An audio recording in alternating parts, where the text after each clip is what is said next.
Hi there, welcome. It's Take Two with Jerry and Debbie on EWTN Radio, fresh off the Los Angeles Religious Education Congress. Thank God, Debbie and I both made it home safely. We appreciate your prayers. And Debbie, I just thought it was a fantastic time, amazing environment, tens of thousands of people gathering to learn the faith more deeply, to fellowship, just to have a wonderful time, I thought, in the Holy Spirit. I agree with you completely. The only thing I'm a little bit disappointed about, Jerry, is when I got home, just a bunch of folks posted on Facebook that were at the Congress somewhere in one of the sessions, and I never got to see them. And they were from folks that I haven't seen in a while. Yeah, so they posted, they taking pictures, like Tom Booth was there and other folks were there. And I would have loved to have said hello to them. And there was just so many people. But the EWTN booth was fabulous, and we got to meet a lot of the Take Two listeners, and they came up. We took some pictures, and a lot of bishops came by. Brian Patrick was doing interviews, so we got to see a lot of people, and it was just really a wonderful, wonderful experience. So yes, we're home safe, but I can't wait to go next year. God willing. It's like I said, it's great to get together with people of like mind and heart, and who share the faith and so forth. But Debbie, as you know, and I know, and all of our listeners know, those sort of mountaintop experiences really are to charge us up then to go out and live the faith every day in the good times and the challenging times. And that's really, dear listeners, what we want to talk about today is there are moments that come up in our lives when we are going to be tried. We are going to be tested by the Lord, perhaps. You know, we see in the book of Job how he was tested. God let the devil test him. Excuse me. And we have these experiences in our lives. And the thing is, as Scripture says in John 13:35, by this everyone will know that you are my disciples, if you love one another. So how do we act when people are watching us? And people will be watching us. If we proclaim to be followers of Jesus, Debbie, and then a real challenging time comes, how do we react impatiently? Do we get angry or upset? Or does our faith waver? You know, people's eyes are on us because, they want to know if we're the real deal, I guess. That's what I'm trying to say. Right. If we're going to walk the walk and talk the talk. Exactly. And that's why we titled the show, People Are Watching Me. Share how you acted Christlike in a difficult situation. You may think people aren't watching, but they are. And it's important for us to always be the best face of Christ we can possibly be in this world. And if you're like me, Lent is a very difficult time for me. Always has been. For some reason, it just I don't know what it is. I think that the dark side just raises his ugly head during Lent, and it's a tough situation, and little things get under my skin during Lent. And we all know that Ash Wednesday is this Wednesday, and the season of Lent begins. And if your Lent can be quite difficult, people are watching that. This is a time where we're outside. People are saying, what's going on? This is supposed to be a preparation time, a holy time, a time for us to really walk in faith. And our reaction, our response to difficult situations, people will pick up on. So I just wanted to caution everybody that if your Lent can be difficult or very trying, this topic is really important because it could really kind of just raise awareness and make you realize that we've got to be on guard and on our best behavior, Christian behavior, in all times. So that's what we titled it today. People Are Watching Me. If you want to get in on this discussion, you got to dial 1-800-585-9396. Yeah, one thing that we're not referring to here is being sort of like the Pharisees, like, Right. Hey, everybody, look at me, look at my faith. That's not the point of this, really. The point is just simply having that steadfastness in our belief, in our faith. Maybe have you had a situation where maybe within your family, all right, perhaps you had an illness or you lost a job or some kind of a challenge, and you realized, I have to really act in a way that Christ would in this situation because I'm giving an example for my kids. That's a very important one that many of you perhaps have experienced. If so, 1-800-585-9396. Co-workers, There are often we have challenges with our coworkers, Debbie, who don't believe, and they kind of snicker at us for being followers of Jesus. But really, they can be greatly turned around in their thinking about God and about Jesus if we handle adversity in a very grace-filled way. Right, right. Well, and maybe you're one of the folks that you struggle with this. Maybe you're very reactionary and instead of responding in a generous, kind manner. My husband always says, Debbie, don't react, respond. And I'm like, Marty, you definitely did not grow up in New Jersey, but that's okay. No, but the truth of the matter is that it's important for us to take that time to think before we speak, to think before we act, and to really, I know it could be cliche to say, what would Jesus do? But that WWJD bracelets that people used to wear back in the 90s, and it was a big thing. But it is true to really think about that, Jerry, and just say, what would Jesus do in this situation? And if you take a step back, some people say, maybe even say a Hail Mary or an Our Father, just to give yourself that time, that kind of quick time out, so you can regroup before we react. I don't always do that, Jerry, but I'm definitely determined to practice that this Lent. Well, I don't always do it either, and I do. I sometimes still too often react first, and then find myself saying, "Well, God, forgive me for that." And there really are times. I just think of times I travel so much, and waiting in lines, and getting impatient, and going through security, and boarding airplanes, and all this stuff, and there are just little inconvenience might come up, and I will act a certain way, and then I just stop and think, you know what, that was not. The people around me, that was not the right example to give. And so it doesn't have to be a major thing, dear friends, as you're listening right now, like a huge trial or adversity. It could be something just in daily life. I'm thinking about when the kids are driving you crazy at home. Do you hold it together? Because that their young minds and hearts are going to be influenced and shaped in one way or the other by how you act in a situation like that, or in traffic. What about in traffic? Things like that. Traffic. So, I had to bring that up, You could speak firsthand on that one, Jerry. I know. Jerry, I have to tell you something. I hope I don't embarrass you with this, but I think it's hilarious. I know you're not meaning to be funny. I know you're probably just trying to get that, steam off and just, probably process as you're feeling frustrated, but you are hilariously funny because you tend to say the cartoon bubble that's going over your head,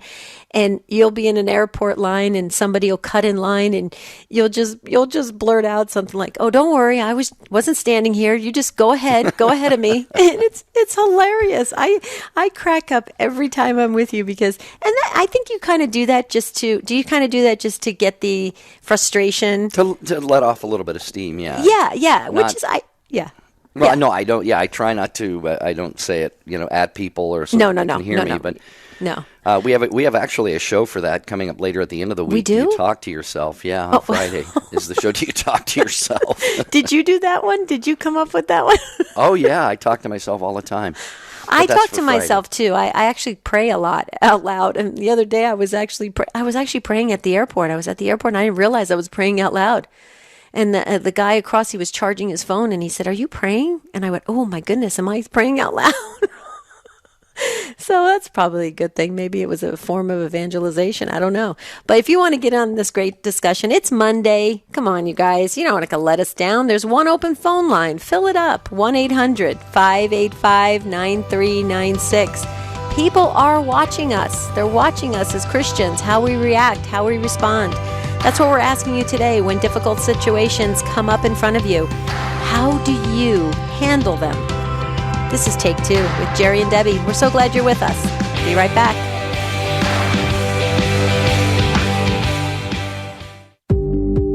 We know you like listening to Take Two with Jerry and Debbie on EWTN Radio, but have you thought about bringing them to your next event?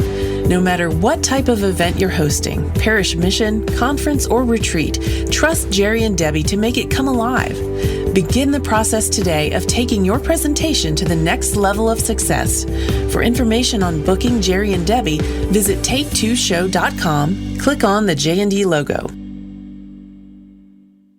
Have you heard about Church Pop? It's the newest member of the EWTN family with new online Christian content that's fun and inspiring every day. Find it on Snapchat, Instagram, and on the web at churchpop.com. We're all dying. The Romans and Epicureans throughout history drowned that reality with their wine. Buddhists embrace it with the notion that we have to let go of our sense of self now, which is mere illusion anyway.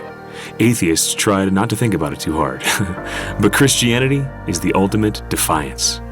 We make peace with death because we can look it in the eye and say, we win. We have a God who rose from the dead and promised us life everlasting. Death's days are numbered. Sure, we still have the pain of death to deal with. We still have to feel the sadness of loss. But all that is anchored in the hope of the resurrection. The faith that death isn't a period, but a comma, and the knowledge that we don't face death alone. We have a God who went before us, and we have loved ones who went before us and who are alive and well, just on the other side of the finish line, cheering us on. This is Chris Stefanik from RealLifeCatholic.com on EWTN Radio. Hi, this is Dan Burke from the National Catholic Register. Hello, this is Bishop David O'Connell of the Diocese of Trenton. Hi, this is Teresa Tomeo, host of Catholic Connection, and thanks for listening to the EWTN Global Catholic Radio Network.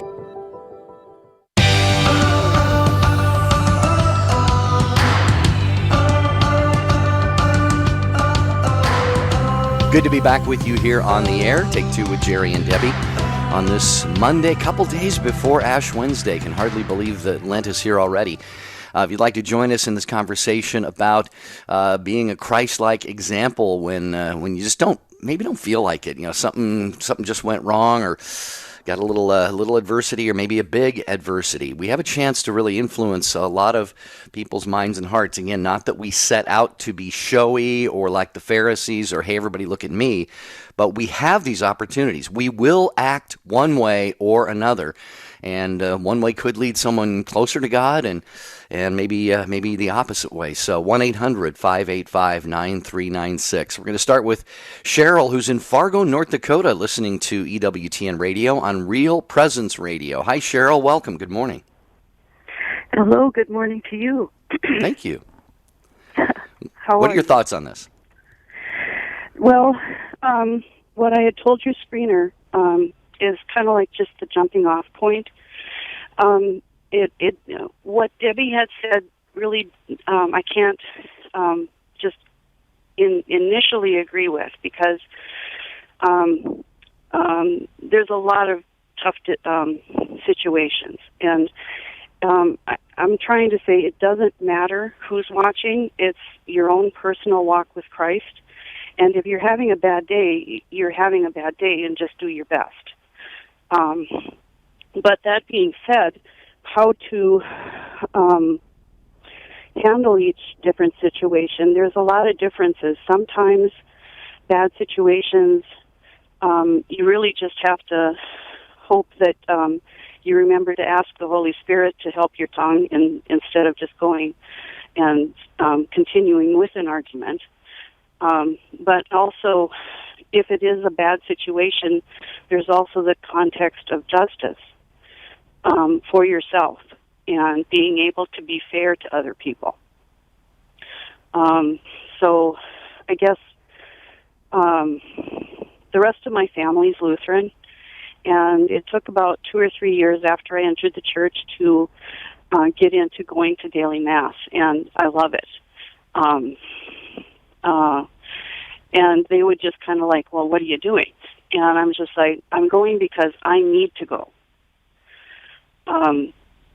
And then one other thing, I guess, over the years is that before I was in full communion and now, is like if it was kind of an impossible situation, or if I really didn't know what was going on, I would just say, God, please forgive me, various things, and then also known and unknown, and especially those things that are forgotten.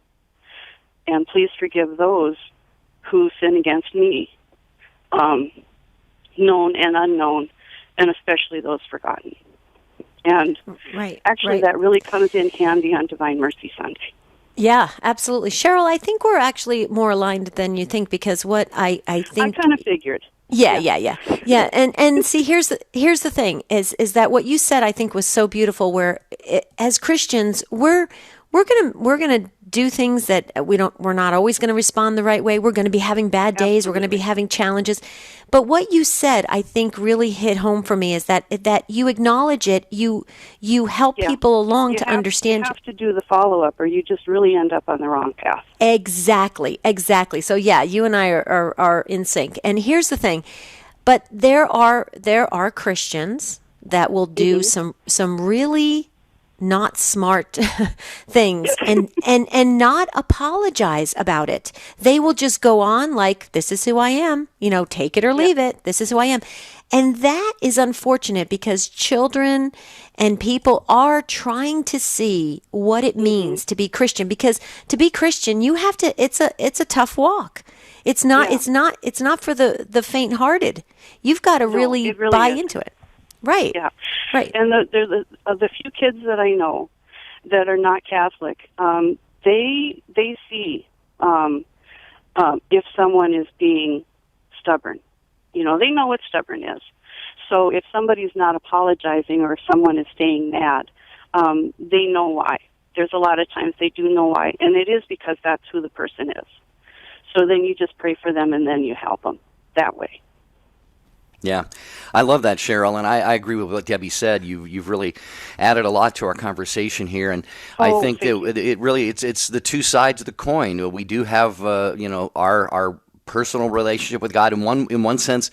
Maybe it doesn't depend or matter about who is around or watching us, but at the same time, people are going to be basing in some instances anyway, basing their understanding of God on what they see in us as followers of Jesus, for example, and stuff. So, I think we just have to be realizing that those situations are going to come along in life, and we just have to be as ready for them as we can be, even though sometimes, as we were talking about before, Debbie, sometimes we're not ready, and then we have to just kind of go back and maybe confess not acting appropriately. So, Cheryl, thank you so much. We appreciate that. We're going to hope and pray that you have a beautiful day there in Fargo, and we're going to continue along to Ian in Mobile, Alabama, listening to EWTN Radio on Archangel Radio. Hello, Ian. Welcome to Take Two with Jerry and Debbie. I always feel like somebody's watching me, and I have no privacy. Hey, you know what? How you doing today? Good, Ian. It's good to hear from you again. How have you been? I've been doing pretty well. Good. I had a wonderful day today. Oh, you are good. Well, what's special about the day? I went with my grandfather to take communion to those who are elderly and couldn't do it, couldn't go to mass, and I went to this one house. His name is Joe, and he had a lot of people will call it stuff, but I call it treasure because it's really a lot of history in all of his stuff, and he gave me a book and a flag. It's amazing. And I made his day and he made mine. Oh, Ian, I have to tell you something. I want to just bottle you up and take you with me. You are just one bundle of joy and hope, and you are an inspiration to anyone that listens to you. You amaze me every time you speak. Do you know that? I just want to tell you that. Thank you. Honestly, I want to be at the studio on the mic because I want to be able to see you guys because I'm always just sitting in the car with my grandfather talking to you guys. I wish I could sit with you guys. Well, Ian, here's the thing. When we come to EWTN studios, maybe we could let you know and you could come by the studios and then you can do just that. Would that work for you? Yeah, that would be amazing. Okay, well then here's the thing. If you can let your grandfather, I believe you're with right now, let him know that our email is take2, the number 2, at EWTN.com. And this way you can stay in touch with us. And when we come to the EWTN studios, which we're going to be probably in the next maybe few months, or we're definitely going to be there next February, Ian, we would love to have you be our guest. Great, that would be amazing. But back to the topic. Okay. Those who are watching us, I feel like the main people who watch me are my family, my grandfather, my grandparents, my teachers, everyone around me, and my friends and people like that. And they watch me to see my actions and correct me when I do something wrong, and to prepare me for the one who ultimately watches us and has known us. He knew you before you were conceived in the womb. That's beautiful. Do you, Ian, real quickly here before we go to our next call, do you feel that when you're, say, among your friends, whenever you're, whether it's school or church or playing sports or anything, that sometimes there are those moments when, if you don't really, don't feel like acting a certain way that's going to be virtuous or show them the love of God, but you still choose to do that. Do you find moments like that in your life? Yeah, I guess so. I find moments like that, yes. Okay, well, fair enough. What do you think, Deb? I think Ian's amazing. I typed over to our producer that I just love when you speak, Ian. All right. So your email is take2@EWTN.com? Yes, and Correct. it's the number 2, honey. Yes. Okay. All right. Well, All I right, have Ian. you guys on speed dial now, so you'll be hearing a bit more from me. Oh, we hope so. Okay. We'll be waiting. Thank you, Ian. Thank you, You're Ian. welcome. Have a blessed day, and give our love and best to your grandfather there, too, and the rest of your family.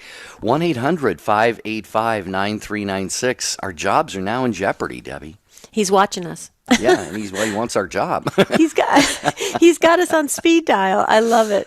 I just our youth, they're incredible, and that's why they're like sponges. And you just heard that Ian went out and gave communion to those who needed to receive it and couldn't go to Mass. And what a great ministry at a young age.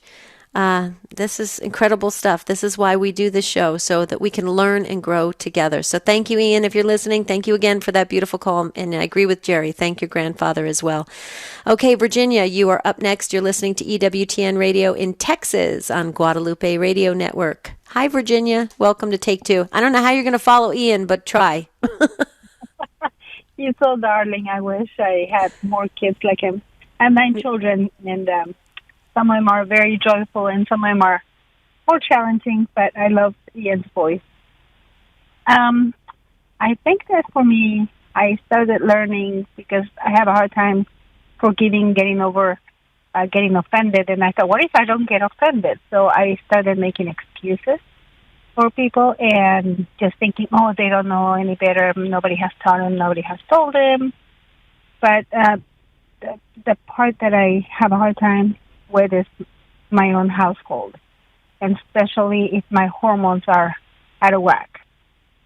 So I went to my doctor, and she's going to help me with some medication to help me on those days, because I'm a mom and I'm a woman and I love my children, and it hurts me when I lose it.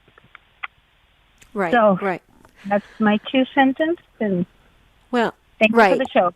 Well, but here's the thing, Virginia, before you go, real quickly, you're a great mom. You have to know that. And all us moms, I'd like to meet that one mom that hasn't, quote unquote, lost it. I mean, really, I would love to meet that person. I think that person's the walking saint. I'm sure maybe they're out there, but here's the thing. Kids can try our patience. Kids can do that. And the one thing that I think is so great about what you're doing is you are taking a real proactive approach to helping so that it doesn't have to happen, because you want the best for you and for your family.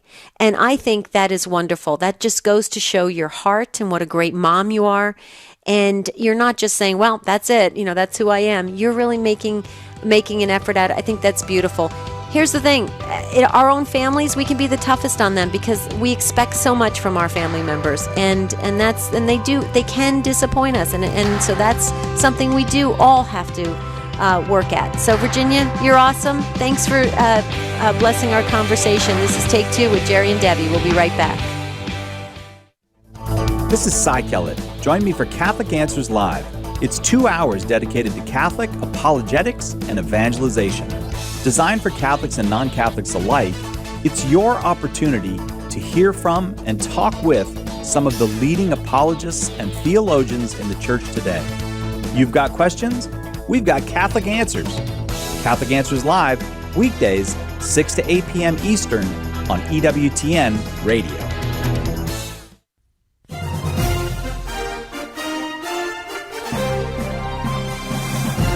Hello, this is Father Scott Daniels of Priests for Life with a pro-life update.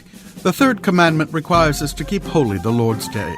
Scripture tells us the Lord rested on the seventh day.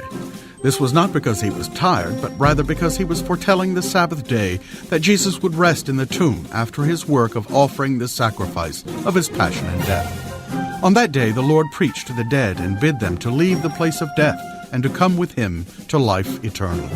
Keeping holy the Lord's Day, then, reminds us that God is on the side of human life. It also reminds us that he is Lord of life. All our activities and choices are under him, which is why we pause on the Lord's Day to worship him in church. This is Father Scott Daniels on the EWTN Global Catholic Radio Network.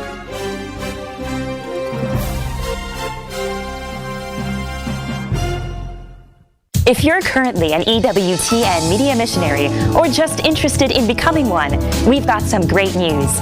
EWTN Media Missionaries has a new and improved website. EWTNmissionaries.com, designed with you in mind. Our new site is loaded with great features and it's easy to navigate. There are so many different ways that you can help EWTN. Join us in sharing the eternal word with the world. Visit EWTNmissionaries.com today. EWTN. Live truth. Live Catholic.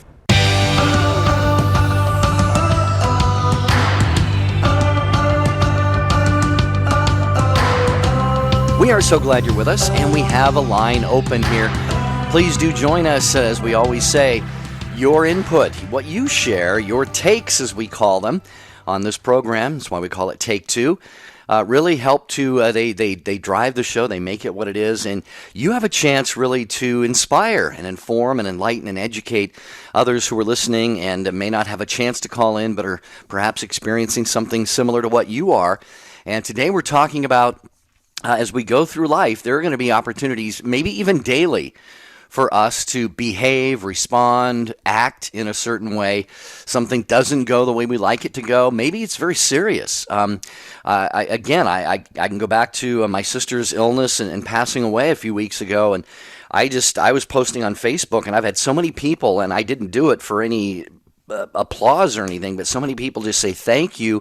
This just helped me so much and inspired me. And what it was is just the way my sister never once complained about her cancer and the other complications, and she got the terminal diagnosis, and just the way she acted was so much like Christ. It was, she embraced it and with patience and dignity, and folks, that's just naturally going to have an impact on other people. So this is our topic today. Please join us if you've had an experience, whether it was a big thing, a little thing, but you found yourself in a situation where you could witness to Christ just by the way you acted and responded to a challenge that came up. 1-800-585-9396. All right, Catherine is next in Scranton, Pennsylvania, listening to EWTN Radio on JMJ Radio.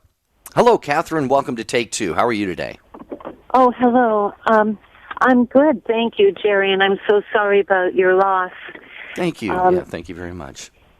I just found the radio station. It's the first time I've heard your program. I just happened upon it when all of a sudden I couldn't get Sirius satellite, which I always listen to. So I turned to AM FM, and what I have been hearing has been so helpful, and just at the right time. So I don't think that was an accident that I couldn't get Sirius satellite today. I just went through a loss because I had made friends with the woman in our support group for autism. We both have autistic children. My son is totally dependent, and her sons are higher functioning and can speak, which mine can't. I'm a senior citizen. I'm disabled. I'm a disabled veteran, and I take care of my son. And very difficult. It's hard to find help, and so we're in the car a lot, and every day I feel like God sends me to places where right in front of me, all of a sudden there will be a person who seems to need some kind of help. Well, I wonder, though, how to discern, because sometimes I think I go beyond my limitations.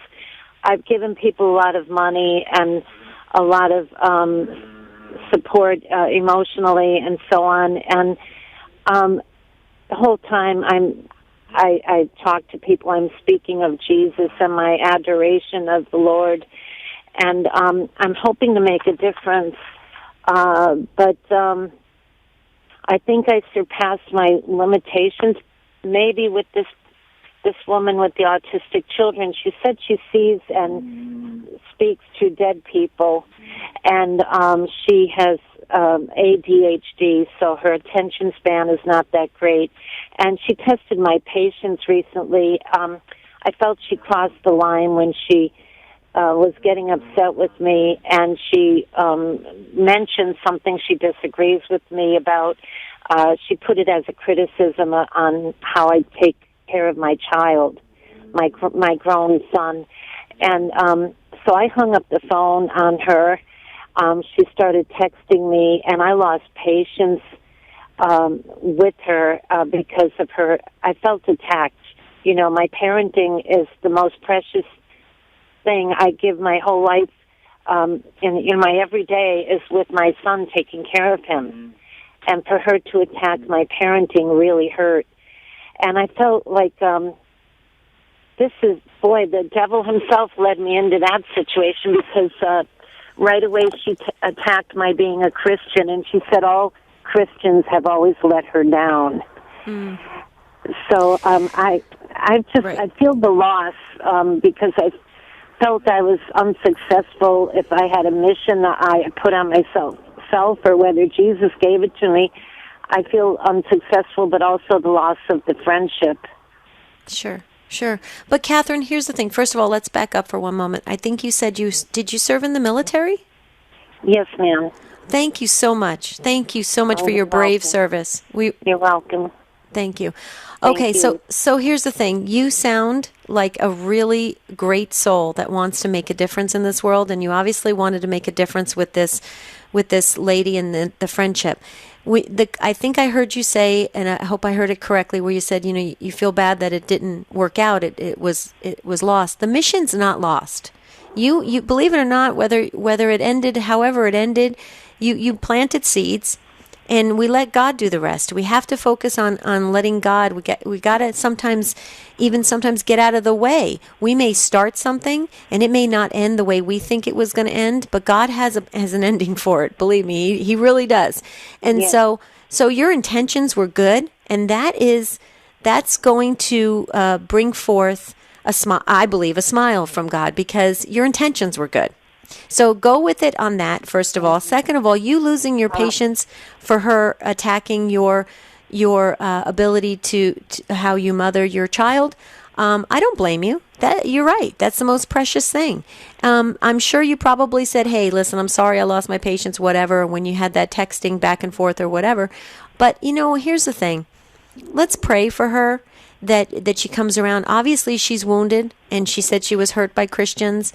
And we just have to pray. People are walking, they're walking wounded, and we really need to just pray for her. But your good intentions, they're not wasted. I can assure you of that. So yeah, I hope that brings you.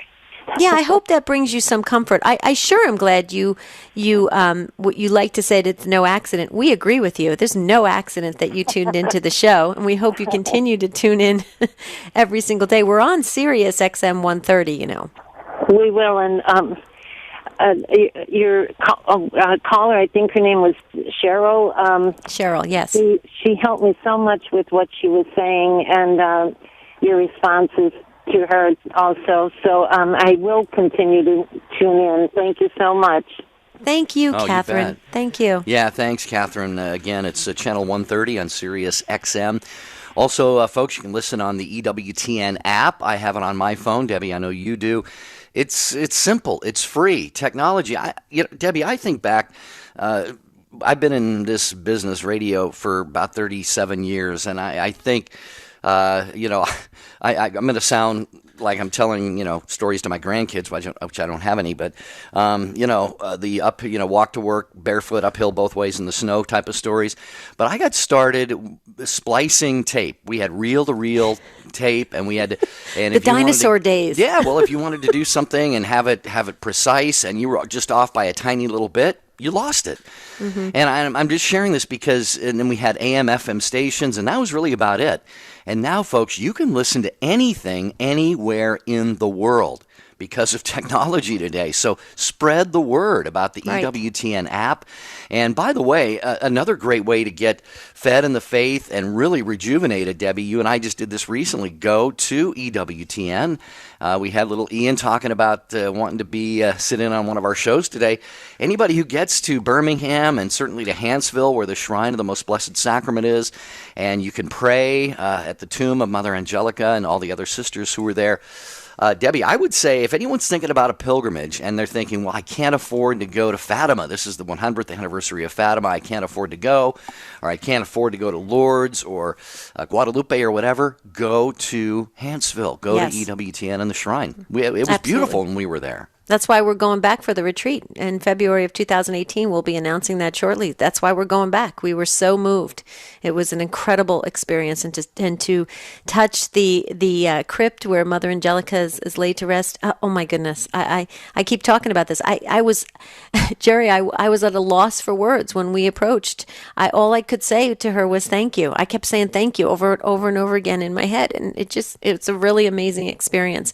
Jerry, when we were interviewed at the Religious Education Congress by Brian Patrick, he had asked me something about what it was like working with you, and I said some. You didn't tell him the truth, did you?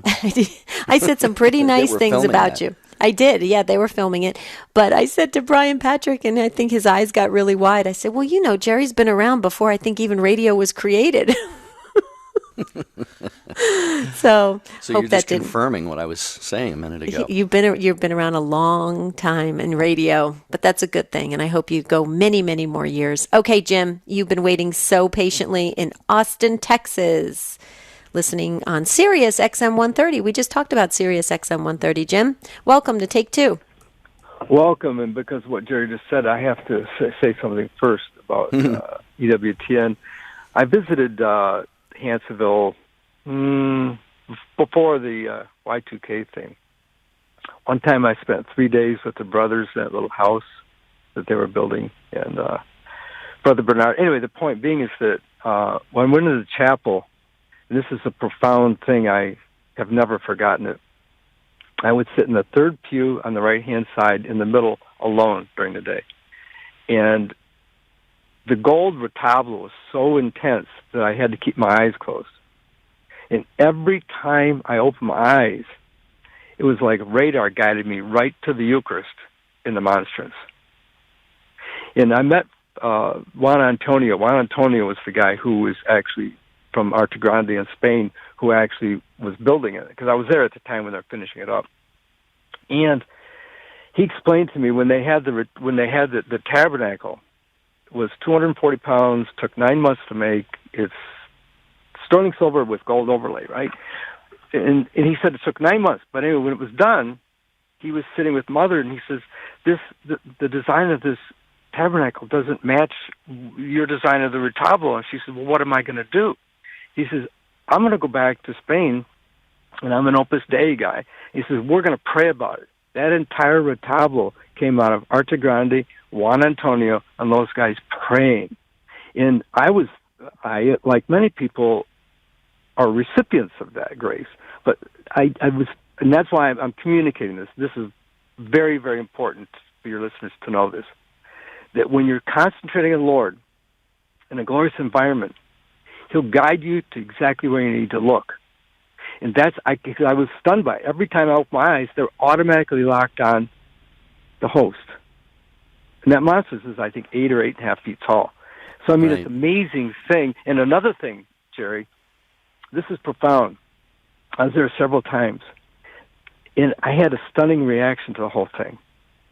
I never felt tempted to anything on the premises of that monastery. Nothing. It was like I was in a void. Stunning place.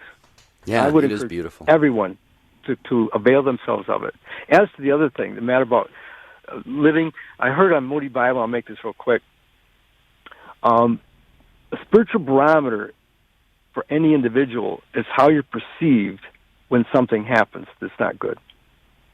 And I like the context. And my mother taught me about imitation of Christ, and I've been in and out of it and things like that. But the key thing I was telling your producer is this: help your people understand one thing. We have to develop the habit. And all the things that call us back to the habit are necessary. And I just sent to email my parish app to your producer so you can get access to it. Okay. But within that application, you can, like, I have prayers in there, right? And it'll wake me up at 10 o'clock in the morning, say your morning offering, say the Angelus, things like that. I started doing that 2 months ago. Amazing. Even though I was thinking about it all the time. Point is habit. The big key thing is habit. Develop the habit, and don't get beating up on yourself when you don't. Just go back to it. I started the rosary this morning. I only got through 2 decades. But I'll finish it later because I had to go to a medical appointment. Point is habit, habit, habit, habit. The habit of doing that, reminding yourself. Signs on the door, signs on your car door. Relax, calm, airport, habit. And it gets strong. And I was telling the producer, now, for me, I've earned the right. I wake up in prayer every morning. I always wake up in prayer. Well, because of that habit. Yeah. I'm 75 years old. Oh my gosh, you sound much younger than that, Jim. But I think you're nailing it right here when you talk about habit, because yeah, it is. And speaking of that, I have this litany I've mentioned on the show before, a prayer litany that I pray every morning. My feet aren't on the floor before I start to pray that, and it's just several different prayers and a morning offering, giving myself to the Lord every day, and then it's a long litany. It's kind of funny, Debbie, you'd appreciate this. It's a long litany of saints that I invoke their intercession, and I have the list memorized, and it wasn't from a prepared prayer that I found. I just sort of put this together myself many years ago. But Jim's making a good point. We're going to respond and react in a Christ-like way. It's much more likely if we've lived that way when people aren't watching. Right. Creating those good habits and being very disciplined and having that making that intentional effort. Jim, I think it's wise words that you are imparting to us. And Jim, you displayed, or you sounded like, a very disciplined prayer warrior. So please add, if you can, David to your prayer list and all the Take Two listeners. David just emailed in about a few minutes ago, and he asked us to pray for, have the whole Take Two family pray for his depression, and also he needs a kind of a huge financial blessing right about now. So if we could add David to your prayers, Jim, I know he would definitely appreciate it. But thank you. We need to get in good habits. I love what you said. I really do. And I agree with Jerry. I thought you were about 30 years old. So when you disclosed your age, I was thinking, did I hear that correctly? So it's pretty awesome, Jim. Thank you so much for blessing our day with your beautiful call. All right, thanks, Jim, for joining us on Take Two with Jerry and Debbie. We have several more calls that we're going to get to here before we end this program today. Next is Bob, who's also been listening and waiting patiently in Lancaster, New York, listening to EWTN Radio on the Station of the Cross. Hello, Bob. We're glad that you joined us today. Hi, thank you for taking my call. Sure. So this whole concept that you've been talking about today of how we should live our lives in the world and how people should look to us, city on the hill, ivory tower. I've recently actually been doing a lot of study on chivalry, and right now all of my friends who are listening are laughing because they've heard all about it. So I've been digging into the medieval theological moral roots of chivalry, and it's very Catholic. And that last caller, Jim, he was talking about discipline and all of that. I mean, that's so strictly a part of this. And, I've been trying to look for a good quote from one of these manuals for you guys. let's see, I think I'm going to go with Raymond Lull wrote a book called The Book of the Order of Chivalry, and he created a series of symbols for all of the things that a knight wears. And my favorite is the lance, and it says that the lance is given to the knight to signify truth, for truth is straight and does not bend, and truth goes before falsehood. And I think a lot of times when we're debating these questions today on how should we live our lives, we kind of like approach it as if it's a brand new question.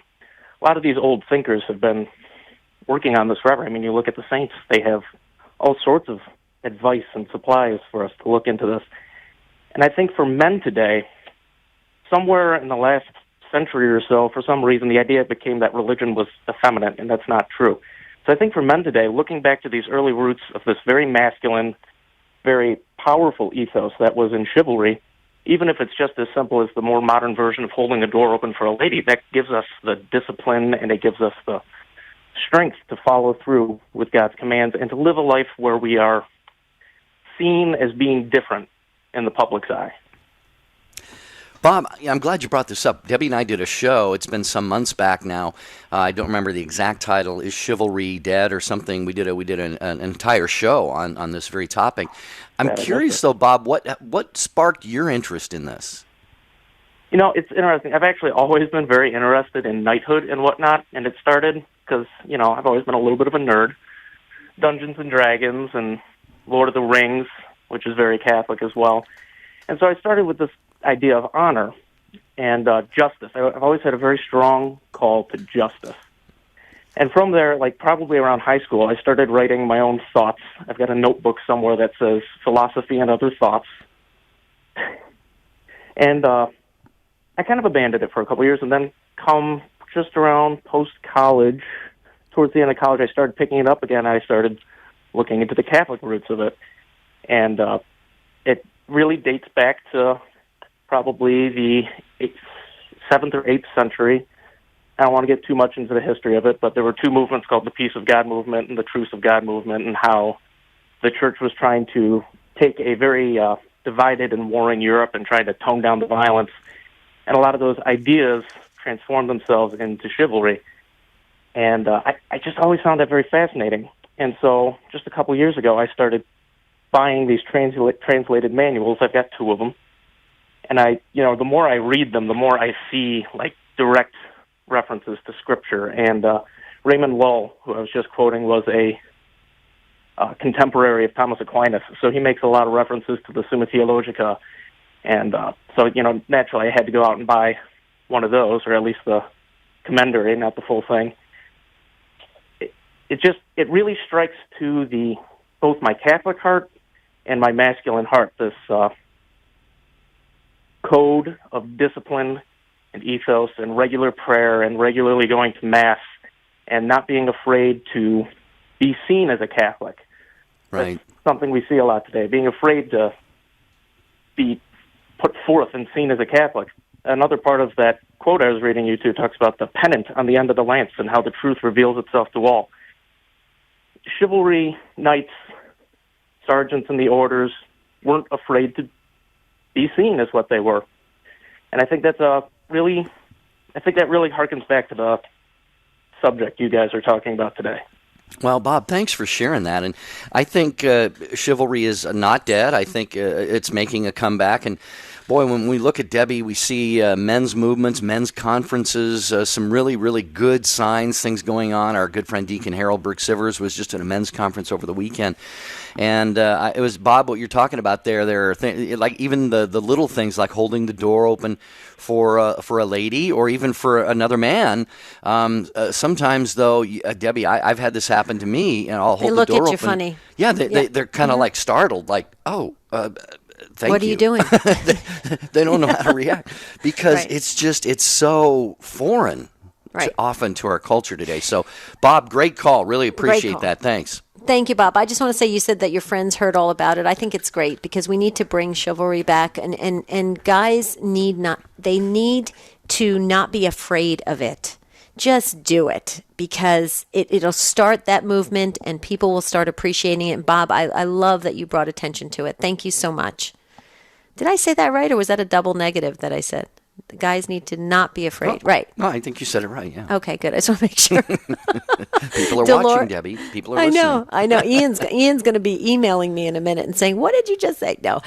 Dolores, we have just a few minutes left, but we wanted to get you on. You're listening in Denver, Colorado on Denver Catholic Radio. Hi, Dolores. Welcome. Good morning. I just wanted to make a comment that a while back my daughter had a friend who led kind of a tough life. She had a couple of abortions and was hooked on drugs. She had a stroke, was not expected to survive, and if she did, she would be a vegetable. So I told my daughter we should go play the Chaplet of Divine Mercy for her, and she couldn't go, so I went. I asked to meet with the family. We couldn't find them, so I asked the nurses. I wasn't allowed in the room at the request of the family, but I asked the nurses if I could stand outside the room to pray the Chaplet of Divine Mercy for her. And so they let me stand there. And so I got done, and I went home. 6 years later, the woman is, from my understanding, that she's lucid, she can think, she still has some physical limitations, she didn't die. So it was quite an answer. Oh, that is. I'm so glad that you were able to get on, Dolores, and share that with us. And that is really, Debbie, I think a great note to bring the show to a close on, because it really gets right at the heart of what we're talking about. It wasn't, Dolores didn't do any of this for show. I mean, she did it out of charity. She did it for this individual that she was praying for, and yet it had just, I think, a beautiful effect. It was a great, beautiful witness, Dolores, and we appreciate you sharing that. We're going to hear that music here, Deb, in just a minute, and those others who are on the line but didn't get through can certainly email us if they want. Absolutely. Dolores, thank you so much for that wonderful, wonderful testimony. And it does inspire us. You inspired us today, because our prayers, they are strong. They're powerful. So thank you. Ginny and Joe, sorry we couldn't get to you. Please email us. You have some interesting comments. We'd love to hear from you at take2 at EWTN.com. I almost forgot our email address, Jerry. Yeah, thank you all for another great show. Off to a good start this week. And tomorrow, who says you can't go home? A lot of us move to exotic, faraway places for jobs and school, but those home roots, Debbie, stay with us. And sometimes we just find ourselves longing to go back home. That's our topic tomorrow. Yep, another great show planned tomorrow. Until then, have a beautiful and blessed day. See you real soon.